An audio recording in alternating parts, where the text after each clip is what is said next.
This is my home. Our home.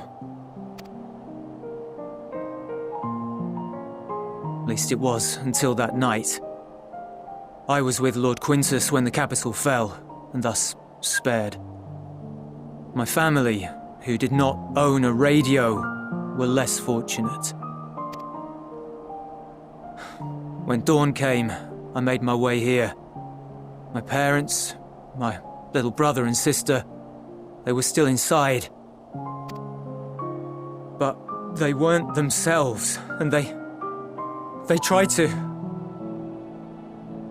And I had to.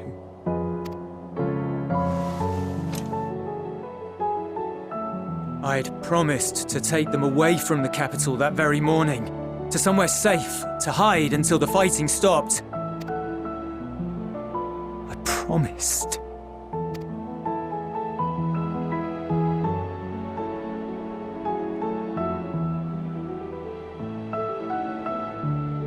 The Garlean flag bears a chain, the bonds between our countrymen. A red link at its center, the blood of the fallen. Our loved ones who lived and died for Garlemald.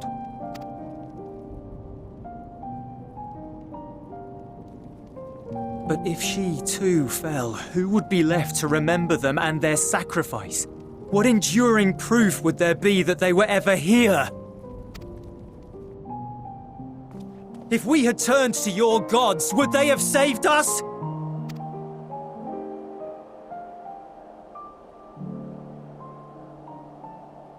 I'm sorry, forget I spoke. We should go.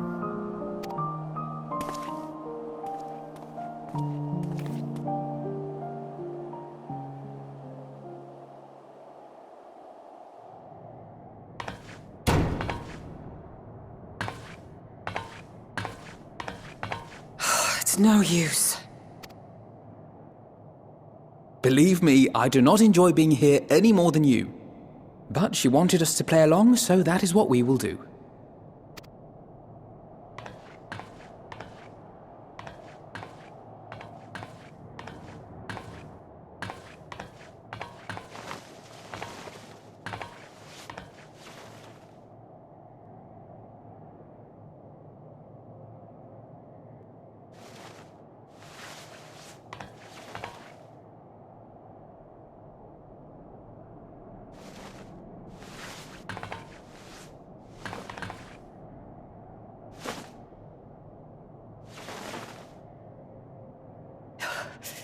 So cold.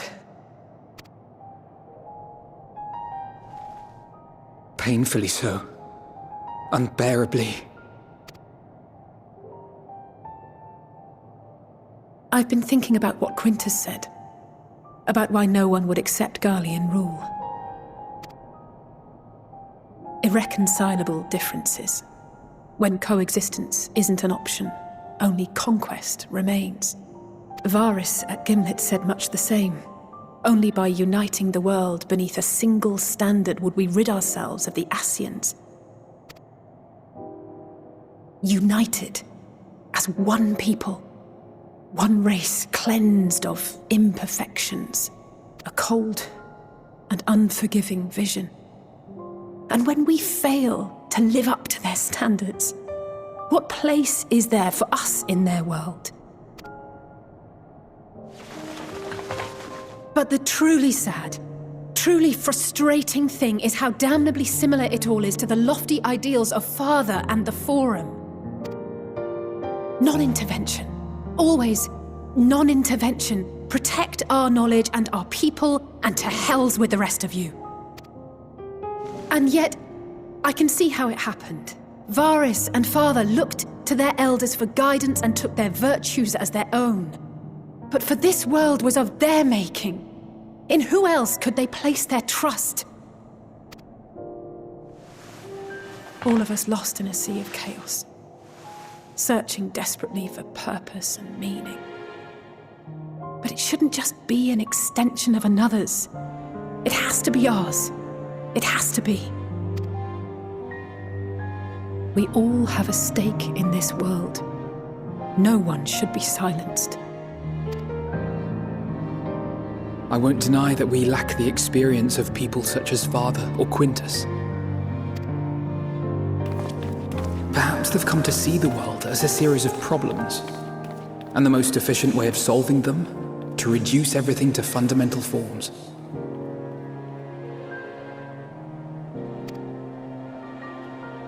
A stone is a stone, a cloud, a flower, no more than that. Simple descriptions that strip the subject of distinguishing characteristics. A man is a man, divided according to race, creed, or allegiance, and to some, defined by such associations. Is that what you think? In my misbegotten youth. But what I believed wisdom was no more than aggressive ignorance. I've since learned to look beyond the banners and the politics, to see people as individuals with their own hopes and dreams. As for my dream of building a better world, well, every day I'm reminded that it is far more complex than I had ever imagined. But it only spurs me onward, to find the wisdom and the strength to see it through to the very end.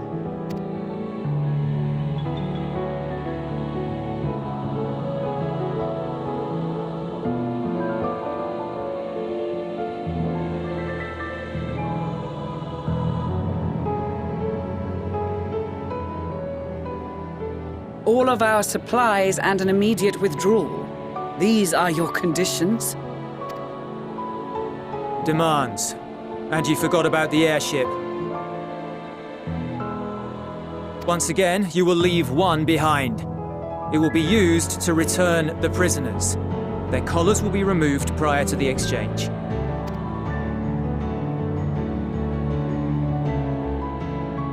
So in the end, not even Father's expertly worded rhetoric could deter you from your chosen course. Huh? Not that I thought for a moment that it would. I've no love for violence, of course, but ours is a cause worth fighting for. I just wish he'd realize it too. Sometimes the only way to protect the ones you love is to take a stand, to refuse to suffer in silence. I want you to know I share your conviction. Whether it be on the battlefield or in the debating chamber, I won't back down. I guess what I'm saying is...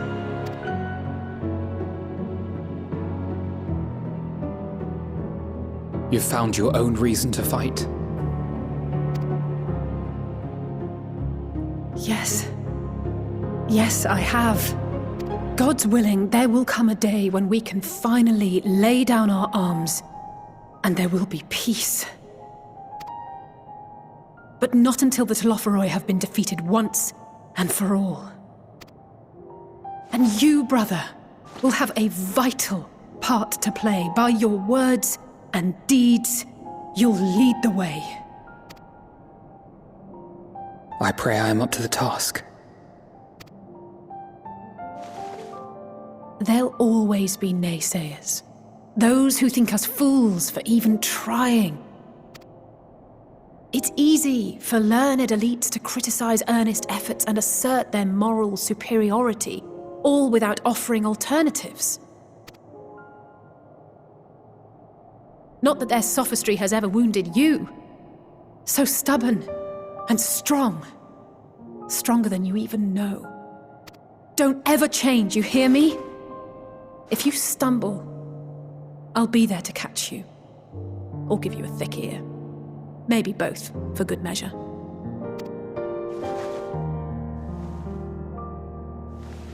Thank you, Alice.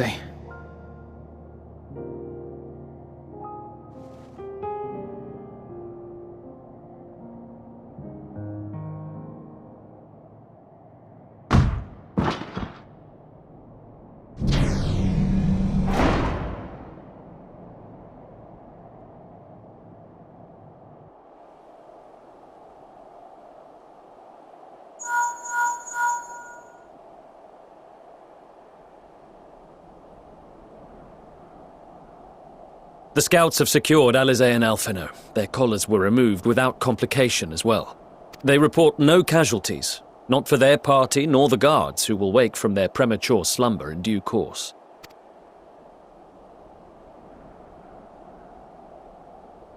It would appear the situation has changed. I propose new terms. We have information that will be of great interest to Lord Quintus, and I wish to speak with him in person.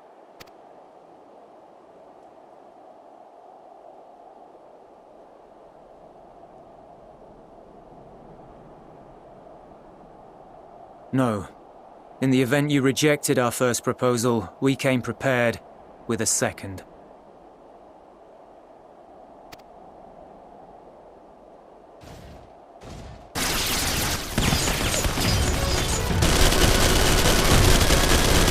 Ambush!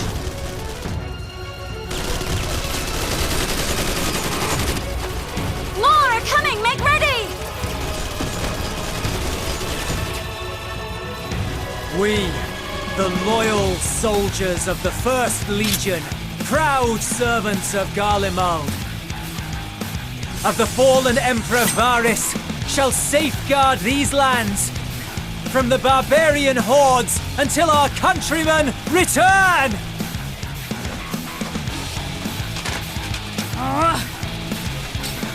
Stop, both of you!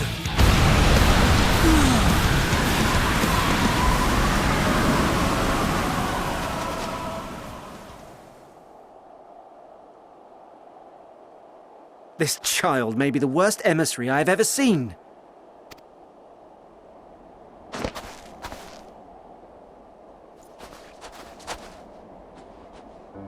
We received an urgent communication from the Grand Company of Eorzea. Envoys from the Imperial Army, led by members of the 10th Legion, came to Alamigo and requested an audience. They explained that their efforts to coordinate the reclamation of the capital with the aid of the 4th, 5th, 8th and 12th had ended in failure. Communication between most legions has broken down entirely. Most of the 10th's conscripts have deserted, leaving their forces severely depleted. That is why, unable to continue the fight on their own, they and their allies turned to the Grand Company of Eorzea for aid. Lies!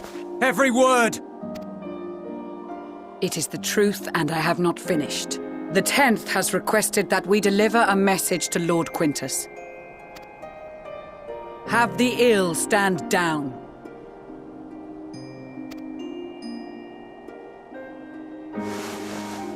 You have been listening, my lord? What are your orders?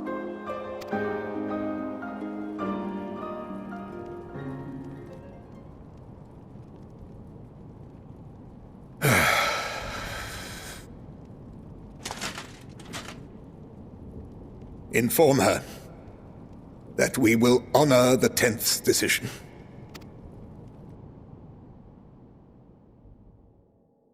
Bereft of hope, and now dignity.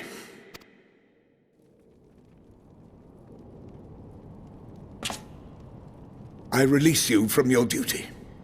All of you.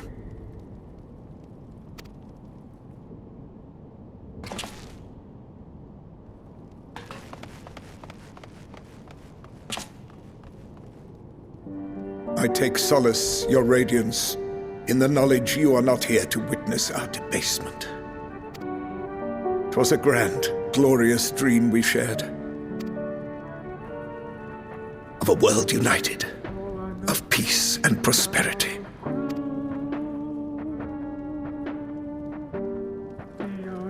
We are ghosts, you and I, memories of days gone by. Bonds forged in blood that I will not see tarnished.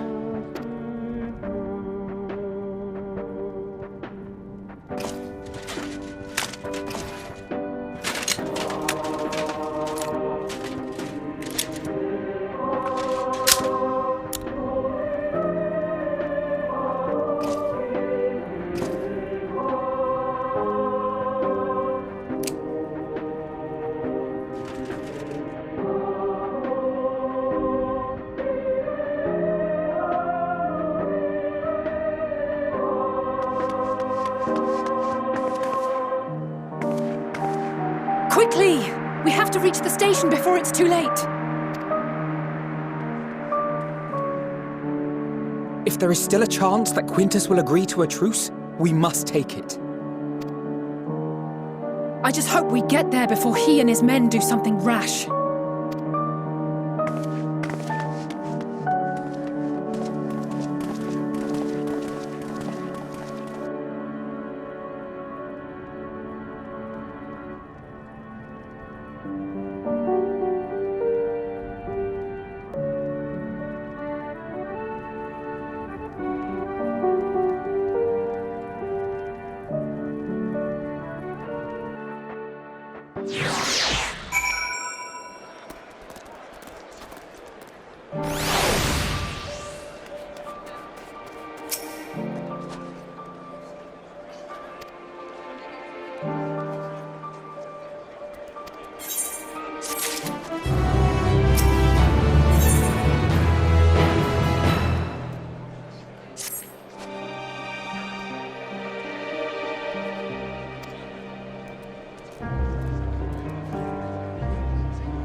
Is that all of them? The last of those who agreed to join us, yes. We left heaters and provisions for those who wish to stay behind. They won't last forever, but hopefully they'll last long enough. For now, I think everyone's earned a rest. We'll see to those in need of medical attention, so take the others with you and get yourselves some hot soup.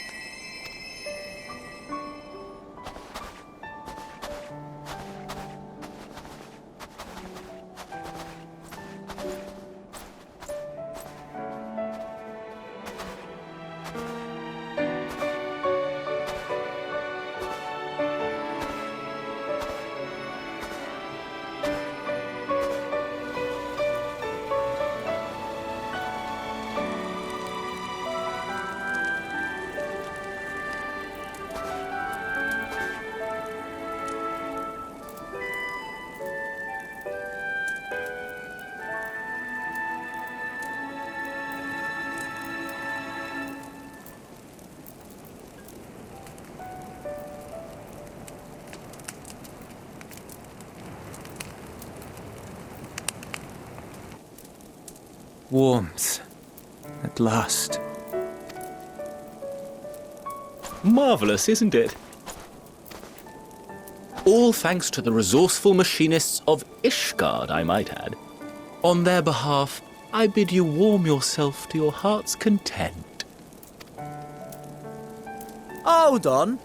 Your people might have scribbled a few things on a piece of parchment, but it was our Leminson Smiths that put the bloody things together. Well, be that as it may, we single-handedly got the interior heating up and running again, didn't we?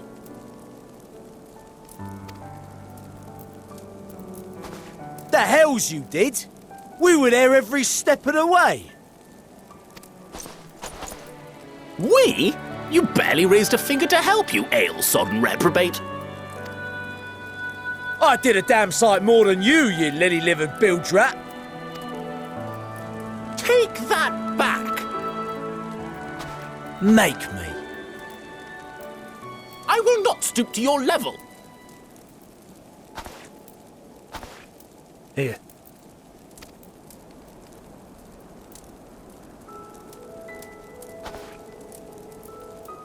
At ease, man. There's nothing funny in it.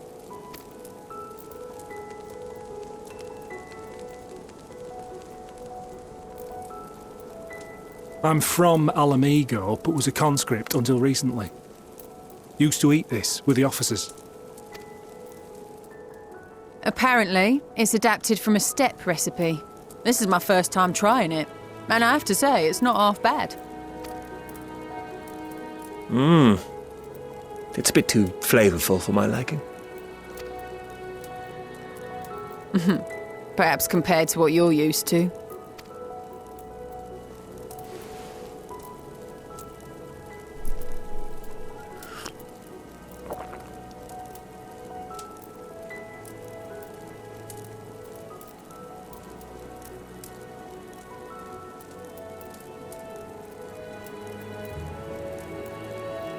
It's the little things that make life worth living, don't you think?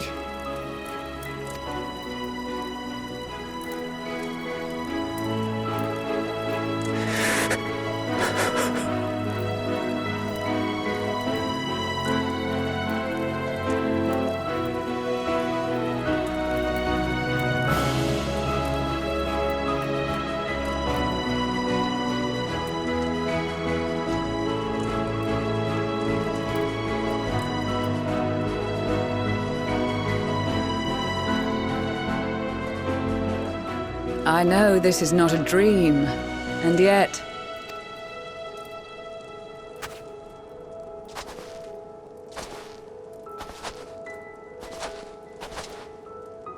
I felt the same way at the Dragon Song War's end. Every morning I would step outside and need to be reminded that it wasn't my imagination, that my world had been forever changed. And just as I had grown accustomed to the idea, again you change my world in ways I never thought possible.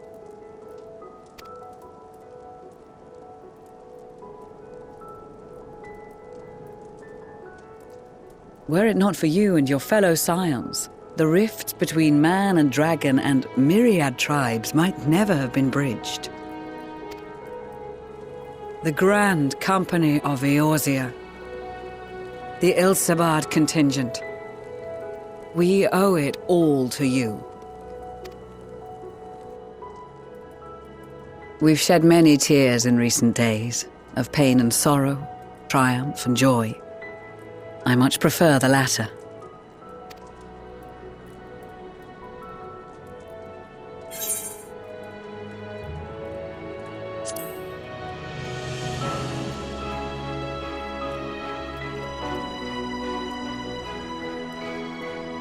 I'm honored to fight by your side. As an Eorzean and Garlean both, I shall do all in my power to bring my peoples together.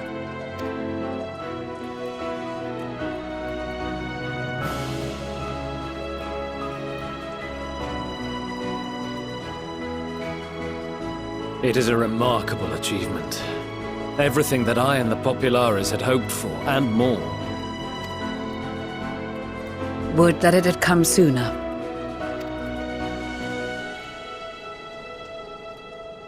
Indeed. Too many are not here to see it. And yet, there is a warmth in my breast, as if they still share in this moment. Yes, I know what you mean.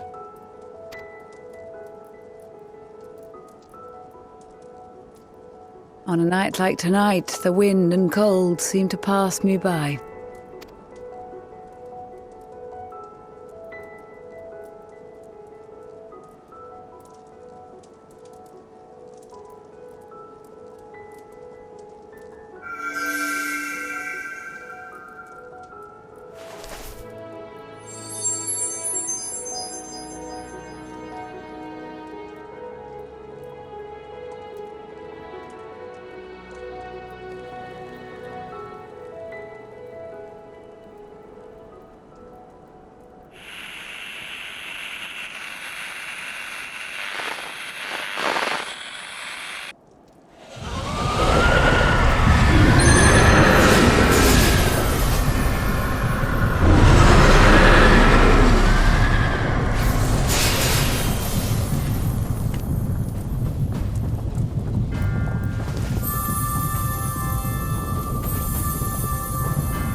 the Gallian Empire.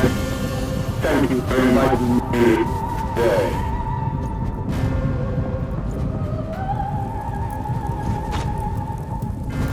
What? Emperor Varus?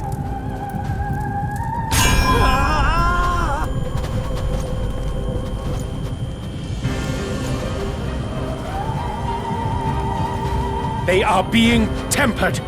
The talismans! Quickly!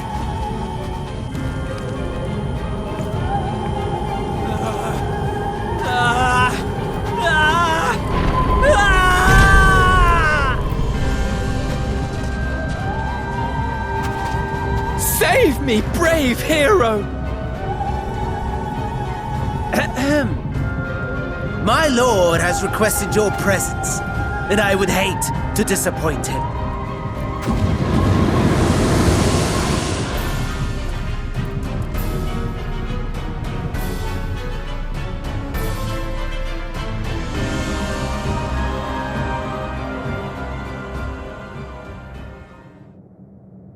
The experiment was a success, but I fear our time is short.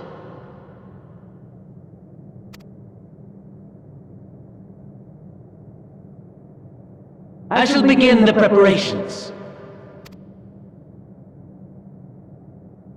Now, it is time for you to awaken.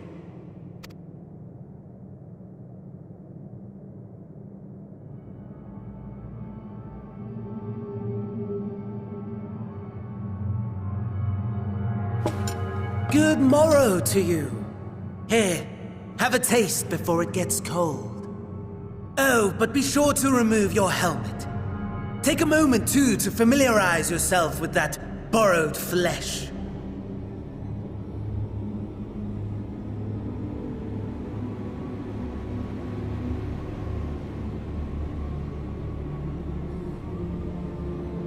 So, how does it feel? I, for one, find those first moments within a new body to be most refreshing.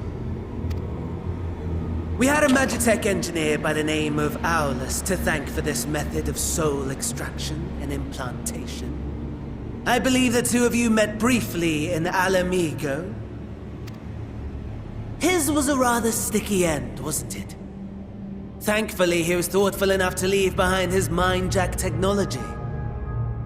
I took the liberty of making some improvements and selecting you as my esteemed test subject.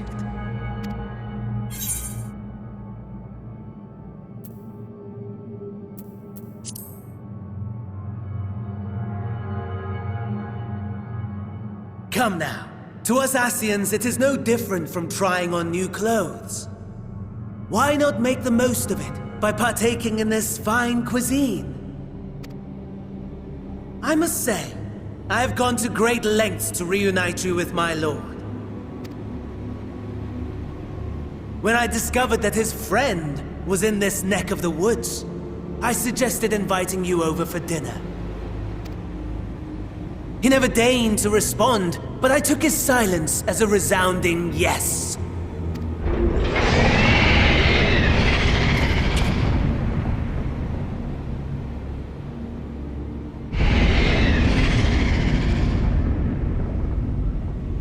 Oh my! Daddy is pleased his grumpy little boy has finally found his playmate.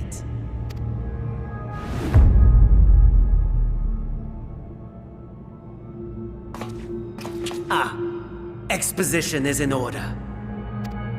The Gallian Empire has long outlawed all forms of religion. No gods to worship, no risk of summoning. Brilliantly simple. But people being people must turn to something or someone in their hour of need. Who then? Why, His Radiance the Emperor, of course.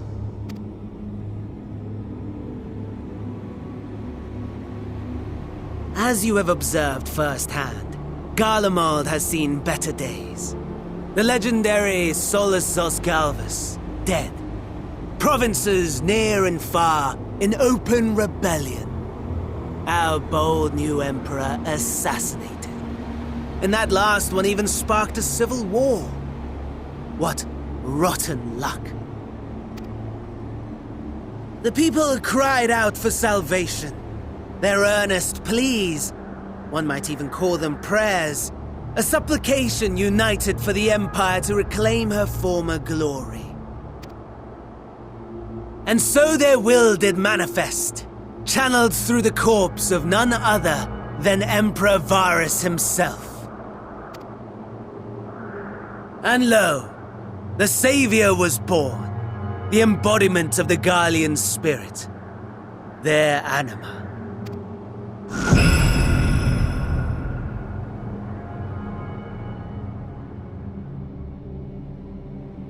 It calls to its subjects, compelling them to take up arms and fight. And just as the wealth and power gravitate towards the Empire's capital, so too does ether from every corner of the globe. The towers with which you and your allies have been so preoccupied were created as an extension of Anima itself. An ingenious design. Would you not agree, my lord?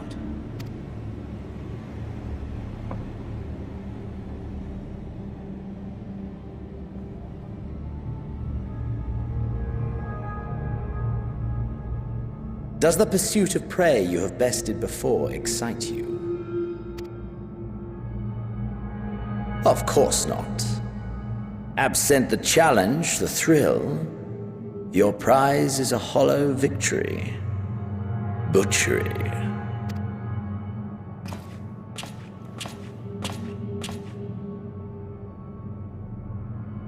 Perhaps you think that to be the extent of my promise. I have no doubt fallen in your estimation since Alamigo.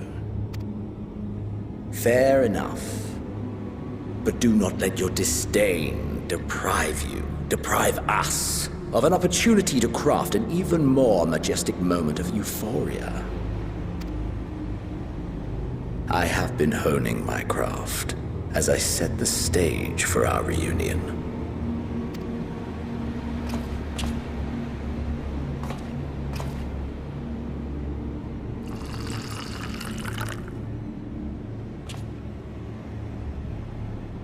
Wheresoever there is suffering and despair, you appear to fulfill your duty as defender of this star.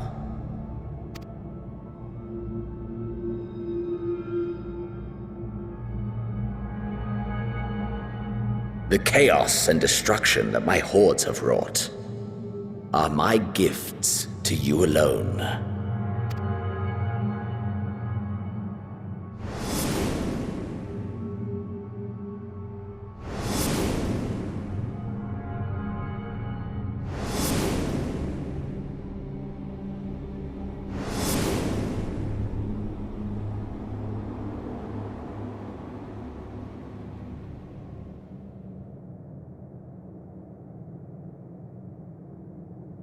At a loss for words?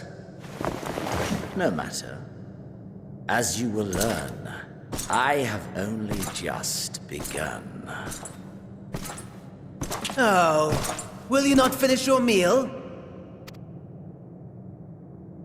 There is only one thing that can sate my hunger, and it would seem my friend has lost her appetite. I hoped this display of civility might prove an entertaining diversion, but clearly we are above such pretensions.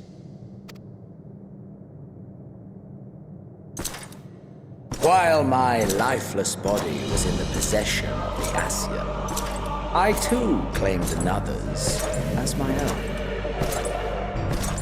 It was an enlightening experience to fight in an unfamiliar form. Flaws and failings in my technique were plain to see. Whence rises one's true strength? The flesh?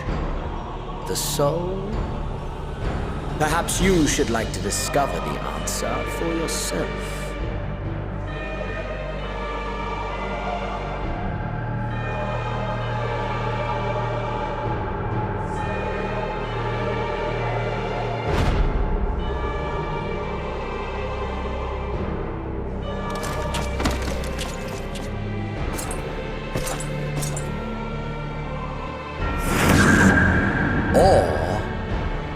together.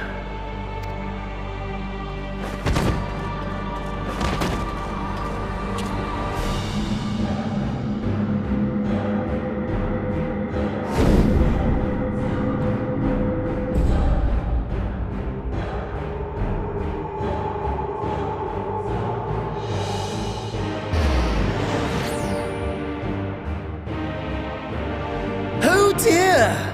Whatever would happen if my lord were to greet your friends as you? I shudder to imagine what carnage he would wreak.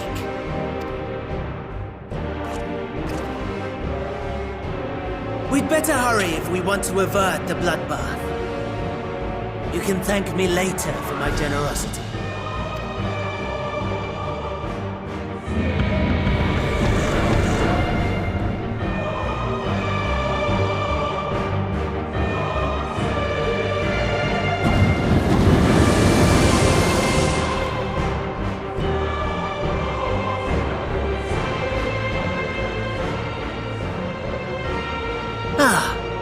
There it is.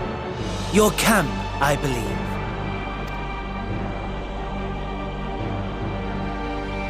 If I were to hazard a guess, I would say that you, the other you, is making her way there as we speak.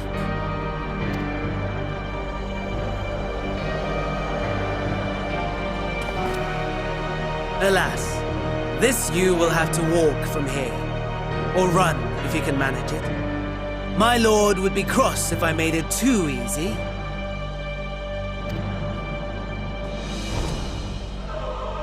Such ingratitude. I'd not squander this fighting chance.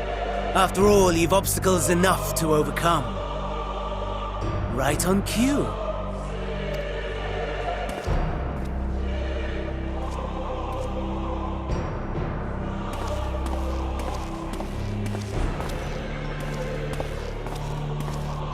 Tempered soldiers, with standing orders to kill those not sworn to anima. Under normal circumstances, you would make short work of them. But on this occasion, the odds are not so heavily stacked in your favor.